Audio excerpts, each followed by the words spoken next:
Avenue, Quezon City na aksidente ang teen actress na si Maha Salvador ng teleseryeng It Might Be You.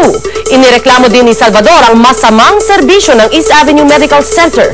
May report si Police Patrol Dolan Castro.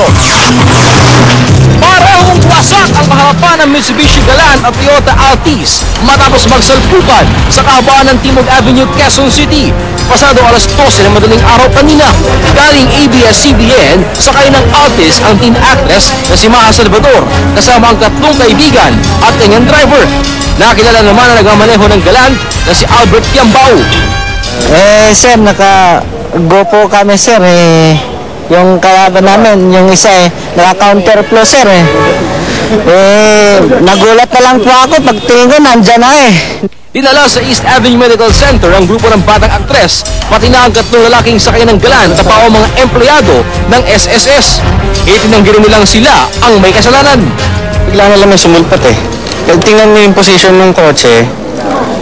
Diba? Nasa kami, nandun sila sa gitna, then yung itsura naman, tingnan nila yung position ng kotse. Agad din naman responde ang manager ni Maha na si Chit Ramos sa ospital. Emosyonal si Maha na makita sila ng kanyang manager. Naiyak siya dahil hindi raw sila inasikaso at hindi nila pata ng first aid treatment sa East Avenue Hospital.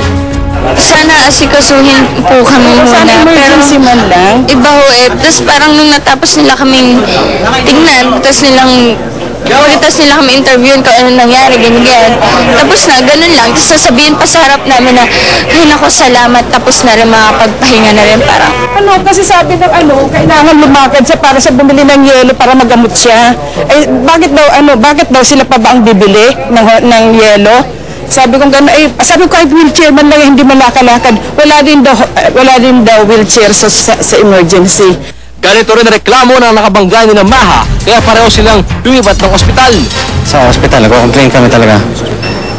Ako bibili ng syringe, ito ewan ko kung anong pinabibili bago ako i-stitch Tumanggi na mabigyan ng pahayag ang East Avenue Hospital. Para sa TV Patrol, Dolan Castro, ABS-CBN News. Hindi pa makalakad ng maayos si Maha Salvador matapos ang aksidente. Pero maswerte pa rin nakaligtas ang bata dahil ilang araw na lang ipagdiriwang na niya ang kanyang 15th birthday. May report si Star Patrol Mario Dumao. Sinadya namin si Maha kanina sa St. Luke's Hospital kung saan siya dumaan sa ilang test at x-ray para matiyak na walang komplikasyon ng kanyang aksidente. Tila tulala pa si Maha, nabugbog ang kanan niyang tuhod at paa at masakit ang kanyang kanang ulo at tainga. Galing si Maha sa rehearsal para sa kanyang birthday presentation sa ASAP nang maaksidente sila ng kanyang mga kaibigan at driver.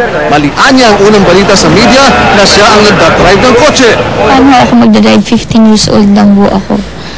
Tapos wala pa akong lisensya. Ang kasama ko, driver ko.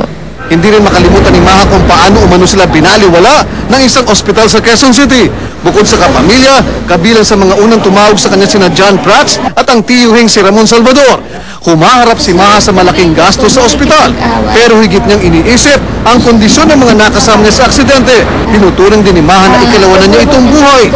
Sa isang idlap pwede ho talaga kaming mamatay. Marami rin pwedeng hilingin ng pamangkin ni Philip Salvador, pero iba na ang kanyang pananaw ngayon matapos na aksidente. Lahat ng mga kaibigan ko, lahat ng mga taong mahal ko, okay sila. Tapos, good health, tsaka happiness. Para sa TV Patrol, Mario Dumawal, ABS-CBN News.